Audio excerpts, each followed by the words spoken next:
Today I will be discussing free and fair trade. This project is done by Greg Campion, Tanya Brown, and Bridget Benitez. Trade. Trade is a basic economic concept involving the buying and selling of goods and or services with compensation of money or the exchange of goods or services between parties. For example, Mexico will send us beef, fruits, vegetables, corn, and milk, and in return, we will send them machinery, plastic, and vehicles. A little bit different from trade itself is free and fair trade. Free trade is an international trade left to its natural course, without tariffs, quotas, or other restrictions. Fair trade is trade in which fair prices are paid to producers in developing countries. The combination of both is free and fair trade. Trade has positives and negatives. The positives of trade. Trade drives competitiveness. Businesses are forced to adapt to the worldwide marketplace. Trade improves efficiency and innovation, resulting in higher wages, dynamic economy, and investment in infrastructure. Trade equals growth. Trade promotes economic growth, to be more specific. More positives about trade. Free trade promotes fairness. With a rule-based system, it disallows certain parties to gain an unfair advantage in trade. Trade creates access to higher quality goods for cheaper prices as well. Some of the negatives of trade. When developing countries try to gain a price advantage, many workers face low pay and poor working conditions. An increase of corporate farms in developing countries increases the use of energy and pesticides, which causes damage to the environment. Trade rivalries lead to war and friction among countries as well if trade deals go wrong. More negatives. Through trade, economic troubles of one country can be passed on to another. Foreign trade may be completely exhausted of a region of its natural resources. Trade makes developing countries specialize in a certain area, which can be damaging as a country develops. Dependence on foreign goods creates difficulty in a time of war.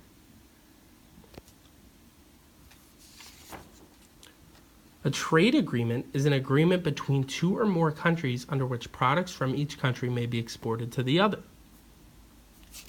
One of the main trade agreements in the world today is NAFTA, also known as the North American Free Trade Agreement. The agreement was signed on January 4th, 1994, and suspended the Canada-US Free Trade Agreement. NAFTA involves the United States, Mexico, and Canada. In Canada, NAFTA does not have a huge impact, but it did increase jobs and overall GDP. In Mexico, NAFTA has created many jobs, increased the GDP dramatically, and poverty rates have fallen dramatically. In the US, it has had a relatively modest impact. It has saved some jobs, but in more specific fields like manufacturing, it has pushed many jobs out of the country. Problems with NAFTA. It allows Mexican trucks to enter the United States, which is a safety hazard on our roads. Poor wages and working conditions dramatically increased in developing countries. Loss of U.S. manufacturing jobs. It causes excessive pollutions due to pesticides and plastics, and the suppression of wages in the United States. It has also caused deterioration of Mexico's environment. I will now show a video that will more deeply explain NAFTA.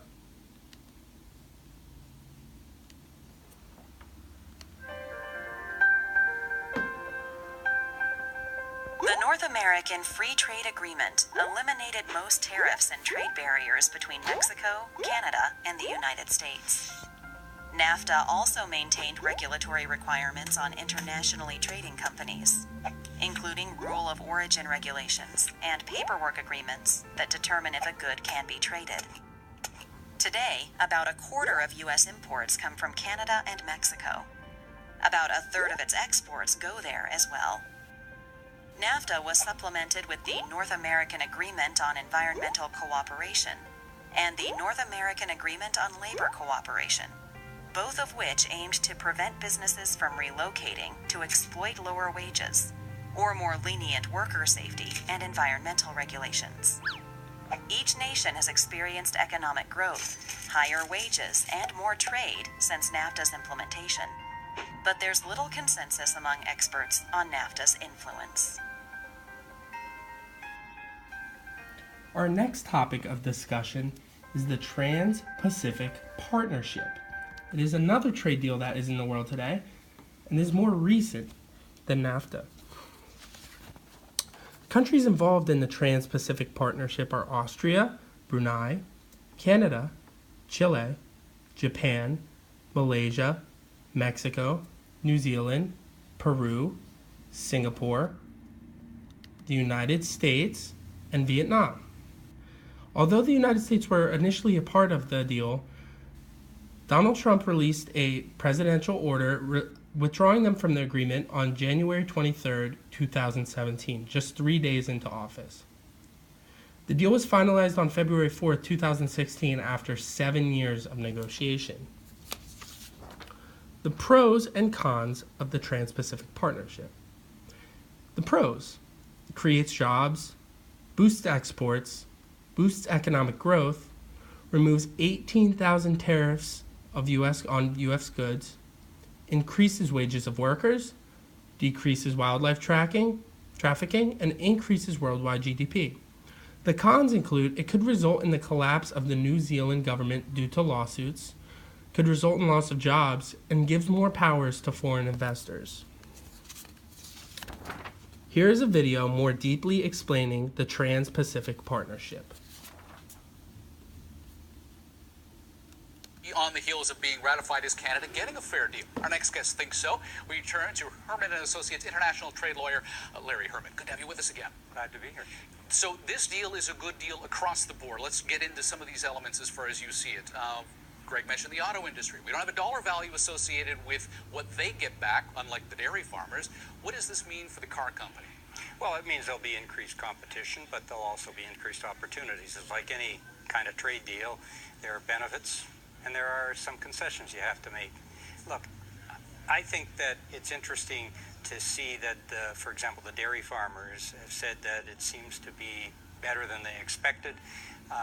Unifor says it's not a good deal for the auto sector. These are the sorts of atmospherics you get, especially during an election campaign. I think it behooves all of us to take a good, hard look at the agreement. It seems to me, from what I've seen, and by the way, statements are coming out as I walked over here. I get here and there's all sorts of new reports on the wires. But I think it behooves all of us to have a good look at the agreement. It seems to me to be balanced, a reasonable deal for Canada. In fact, the percentage added to access to the dairy sector and poultry and eggs doesn't seem to be particularly dramatic from my point of view. Well, give us a sense of that, because what is 3.25% of the dairy market in this country? Well, it doesn't seem to be very much, although the dairy farmers have said it's going to squeeze them a little bit more. But look, we've had a highly protected dairy sector, including the poultry and egg sectors, and we had to give up something. In fact, I'm quite surprised that the increased access is so modest. That, combined with a compensation package, seems to me to be a pretty good arrangement under the circumstances, and I think that's why, at least I haven't heard the dairy farmers screaming blue murder. Well, it had been suggested to us by the University of Calgary that only 6% of dairy farmers really needed the supply management system in the first place. Well, I don't know about that, but certainly there has been a growing concern about the effect that supply management has, not just on the local Canadian market, which is decreasing in terms of dairy consumption, but impeding our ability to get into global markets, Michael. That's one of the key impacts of supply management. It has prevented Canadian producers from exporting globally. What did you make of the fact that 45% of a car sold in this country needs to have been made with parts and components within the 12-member group?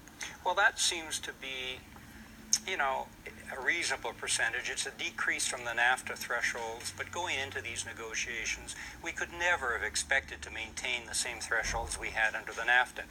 This percentage, I should say, is a much better percentage. It raises the level of TPP content beyond what the US and the Japanese had cooked up last month. So that seems to me to be a gain for Canada, a gain from what the US and the Japanese were attempting to foist on the other TPP negotiators. I know when I was in school and I answered a math problem, I'd have to show my work. Inter4 has not shown its work, but it does say 20,000 jobs will be lost in the auto sector in this country. What do you make of that? Well, as I said, I think we have to stand back and look at the deal and make a reasoned assessment of its implications. It's unfortunate that it's come out during an election period.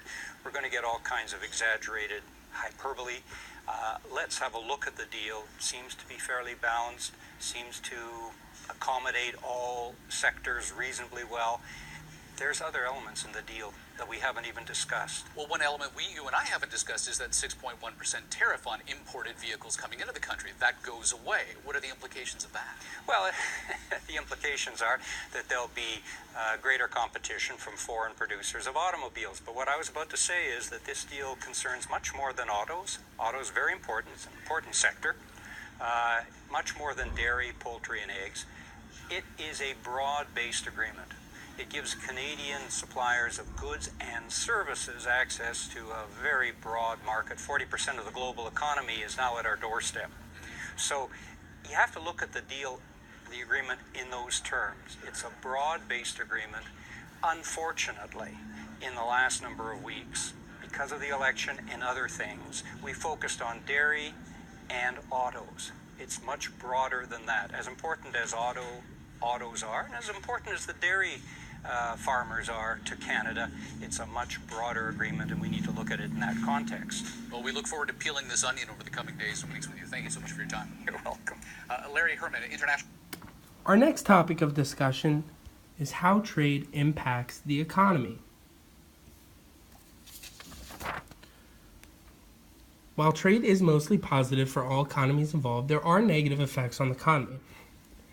Mass production of products to be traded diminishes resources, hurting the economy in the long run.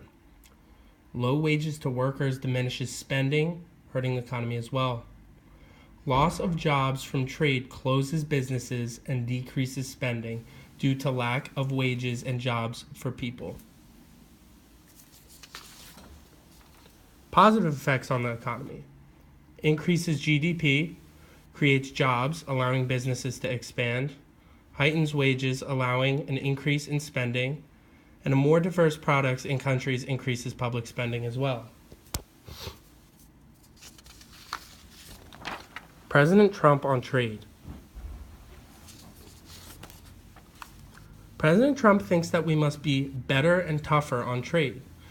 He is concerned about the U.S. companies going elsewhere due to cheaper production costs, and wants to withdraw from NAFTA because he says that it is the worst trade deal ever and claims that it has reduced jobs 30 to 50% in the United States.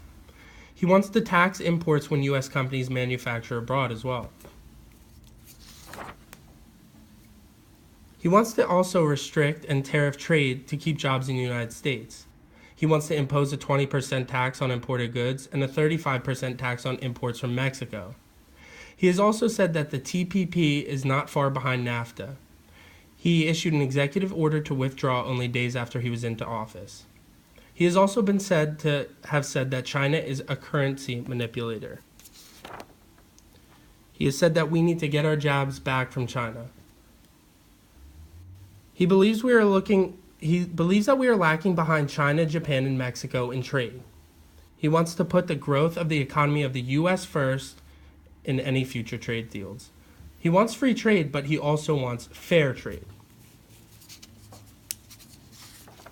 Defining the two sides of free and fair trade. Against free and fair trade.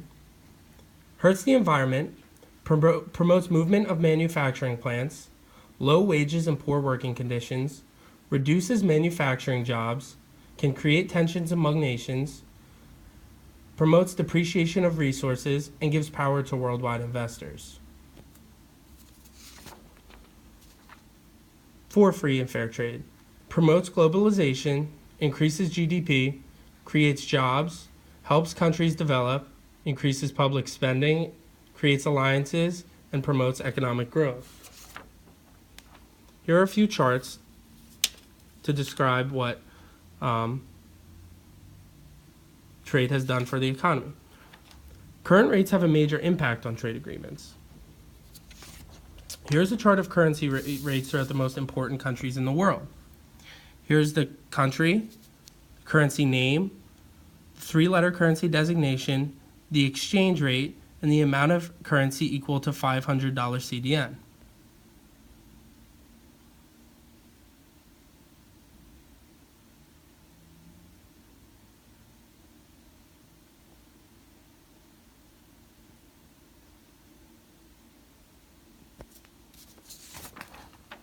Our next chart is information backing President Trump's criticism of trade deals that are in place.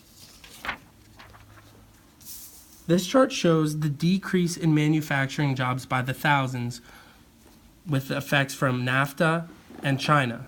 As you can see, the long-term trend is downward, so manufacturing jobs are decreasing.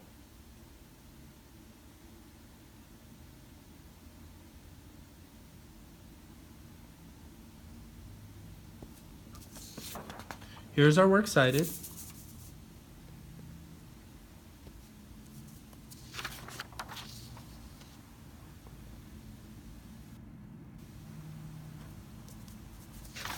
Thank you for watching. I hope you learned a lot. Good luck on your finals.